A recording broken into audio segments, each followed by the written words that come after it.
okay. Black folks, y'all wanna be talking about something congratulative, and y'all wanna say, nobody should be hating. Y'all wanna be all, I get it. Well, we doing a review right now, pre-reviews before we go check a movie out. Let's bring this a little closer. So we got Roland Martin live talking about Sinners. Welcome everybody in the live. We just do this raw. We don't got no time to plan and do all this craziness. Y'all people want to make us work for free. God damn. Damn y'all. Anyways, let's go. Roland Martin, we gonna skip through your channel a little bit. No problem, brother. We just trying to give a point out here. Okay?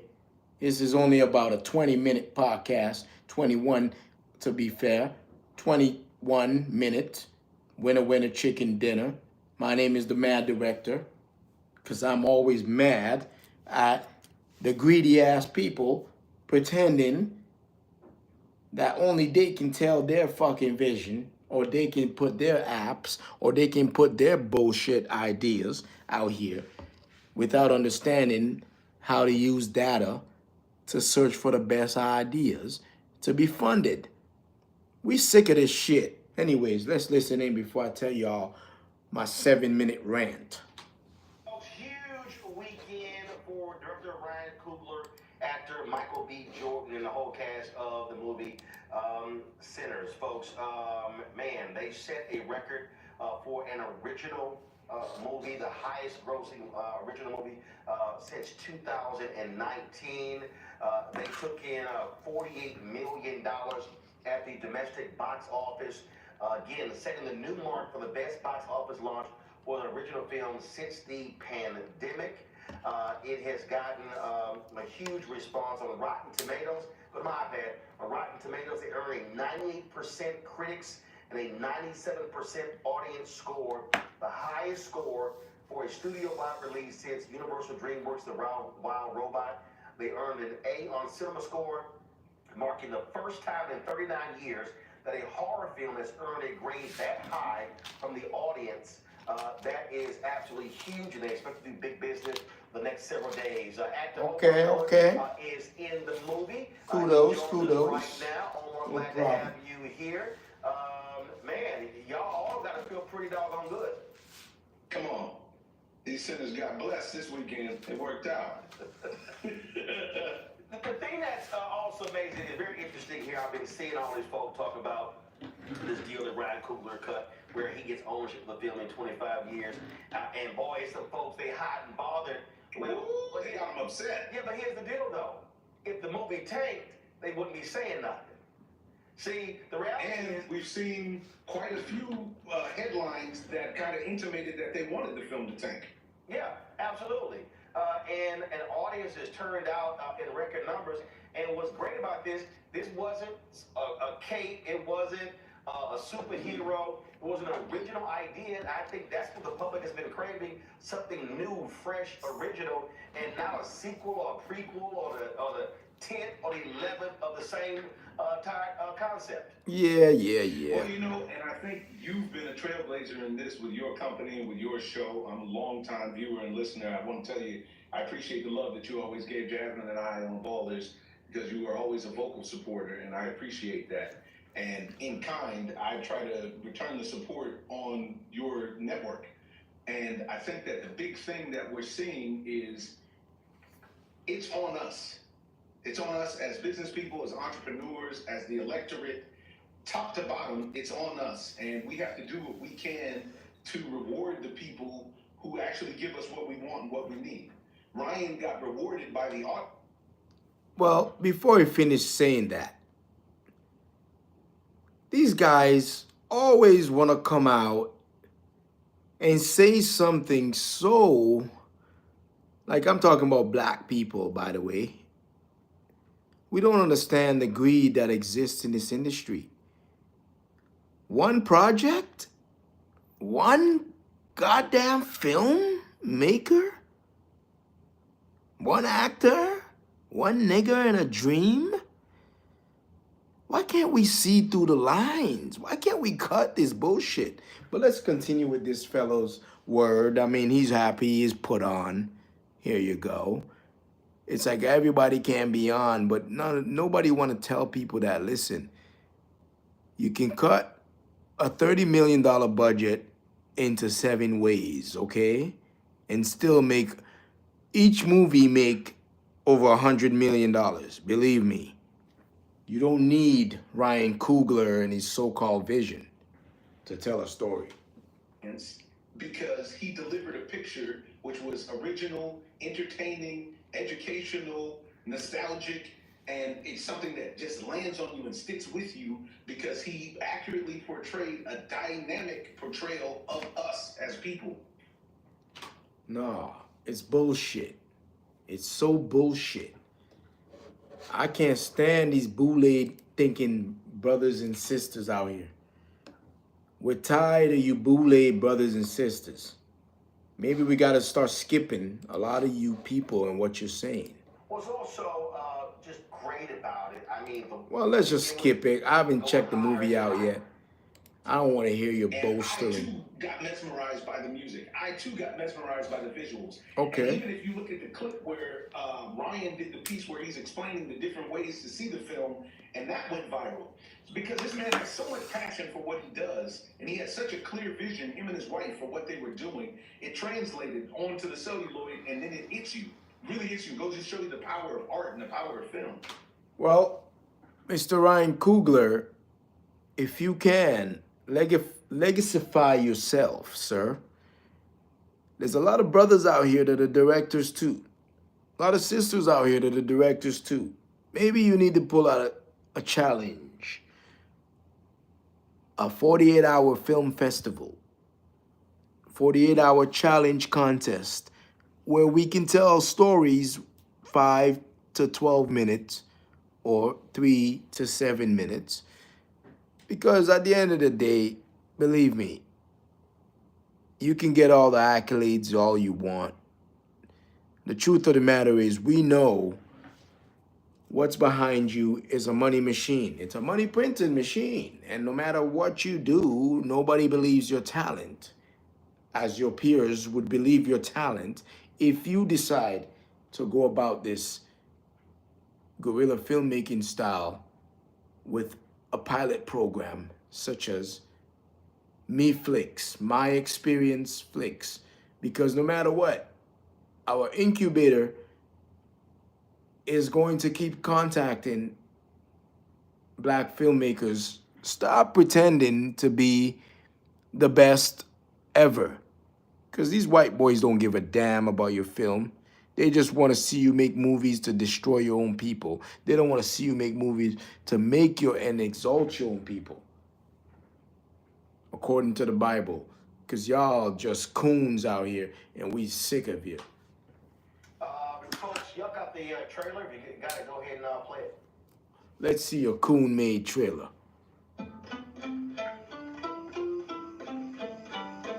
Here we go. What do you know about them times? You don't know nothing about them times. That's an old white man telling you the story. Mr. Coogler. Look at this. Looks like a white people film.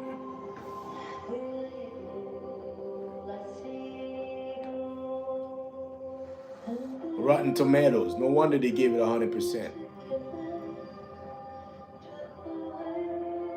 Okay, Generation Filmmakers. Yeah. They declare him already. They have not had no competitors. It's ridiculous. They got no more stories. They're trying to exalt a nigga that doesn't tell stories of the Bible because he's not a brother yet. Black Panther was close to the truth, but not quite, Mr. Coogler. Sorry to call you a nigga, but it is true. We're facing a revolution here, and we need the stories to be told. This type of stories could be told better. I've not seen it yet, but I will go check it. Don't watch my harsh criticism. For I am the mad director, and I am for the revolution. So yes, you seem like you're on point with your vision. Wow. Now I was talking over that I was like, Russell, I'm so big. because at the end of the day,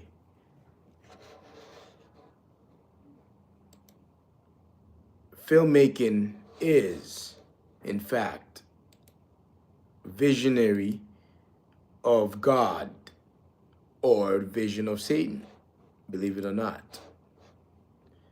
So, I haven't seen that let's trailer. listen into what That's Roland the new one. thought about that. That was the original one they released. As a matter of fact, let me play that trailer again, and I will not speak. Y'all can watch it. I know many people will probably like, shut the hell up. It's all good, y'all. We're going to watch it again, and y'all can see it without me speaking, okay? You can get the full experience. I have to go check the film out, and I'll give you a full review. This is a 21-minute podcast, okay? Thank you. This is the Mad Director. Welcome. Jules. And even if you look at the clip where Ryan did the piece where he's explaining the different ways to see the art and the power of film. Folks, y'all got the trailer. If you got it, go ahead and play it. Yep, let's watch it now.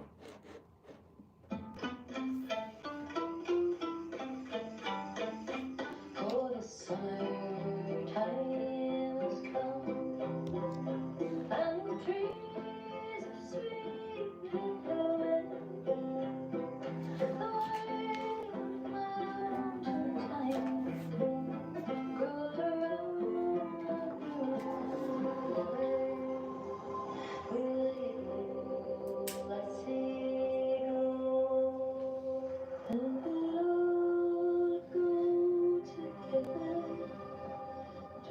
wild mountain thyme all around the globe. Will you go? I see. I will build my love above. I am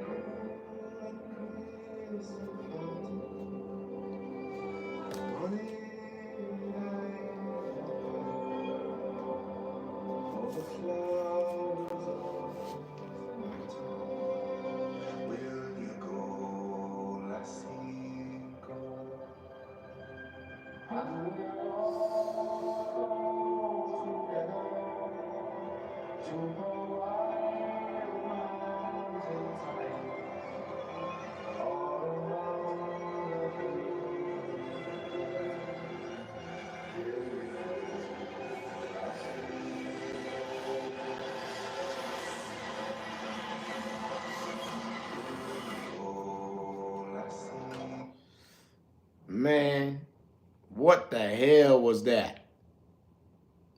At the end of the day, that seemed like some white boy's wet dream type of vision mixed with nigga pornographic mental of him just wanting to have a white girl, and then he end up in a place where he have to fight for himself like Scarface. The hell is that?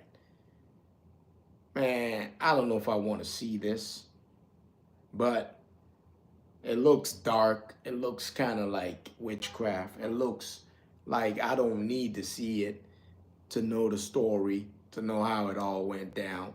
I already see it. It's bullshit. At the end of the day, Ryan Coogler,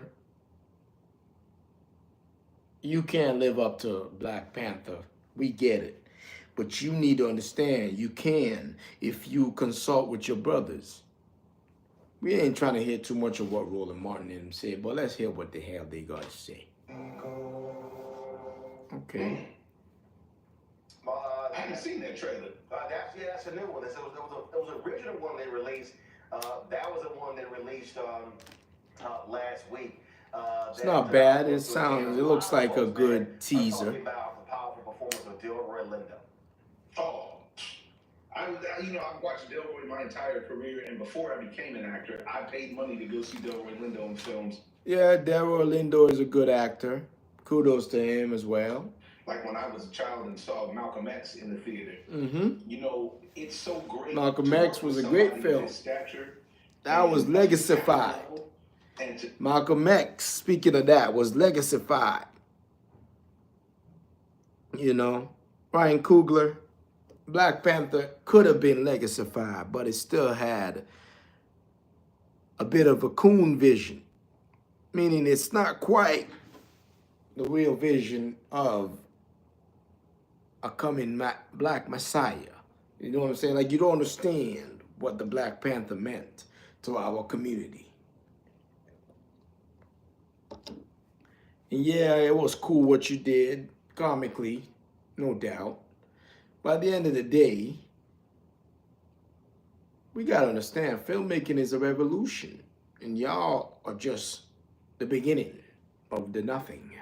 Because the revolution is something. And I, the man director, is part of that revolution. And many of you will get to see us. See how he prepares and how he gets busy. His portrayal in this film of Delta Slim, a real bad blues man, is representative of so much. And I think that people are identifying it because he reminds you of somebody that you know in your family. And his portrayal is just so authentic. He's just so honest on screen. He deserves all the flowers. Questions? Yeah. Everybody deserves all the flowers. Hell, people don't give a damn about your filmmaking movies anymore. They just want to see you flop in the box office in order for the companies, your distributors, to bolster you up and make some lies on the media, like they have some kind of advertising power. Panel, let's see. Is anyone on the panel seen the movie? But this movie might be out there very much because people are tired of bullshit. On the Congo, you get to go first then. Yeah, I was one of those people who didn't know what to expect. And so halfway through, when I started seeing red eyes, I'm like, oh my goodness. So I thoroughly enjoyed it. And my question for you, Omar, is this. When I saw Black Panther in 2018, I came out like a lot of Black people with our chest stuck out, because we were just so proud Trump being in office. It was something that we needed. Man, shut up. Further resilience. You see what I'm saying? Black people, I ain't gonna hear none of y'all what y'all gotta say. All these boule working ass fools. I'm tired of y'all. Y'all gotta stop this. One nigga at a time dream shit. You know you don't give a damn what the hell man's doing. You don't give a damn because you never got a paycheck. You don't give a damn because you don't give a damn. $20,000 because I use Amazon AI. Man, shut the hell up. Listening to you don't mean nothing because at the end of the day, people don't get it. We're going to stop it right here with this 21 minute. We're going to check the movie out. Give it a little bit of a support. Because at the end of the day, I don't support people that don't support me. I don't give a damn. You're a social media director. Don't tell me nothing else. Otherwise, why are you getting a paycheck and you ain't trying to put your brothers on? No, because you ain't getting a paycheck for the right things. You getting a paycheck for the wrong things. And we don't know what's behind all this paycheck, but we know, according to the Bible, Babylon beware. We know what this agenda is, and we got no time for this coon type of stories. So I'll go check it out, and I'll give my reviews. So Ryan Coogler, don't disappoint me, brother. We're tired of these coons trying to pretend not to be a coon. Feel me?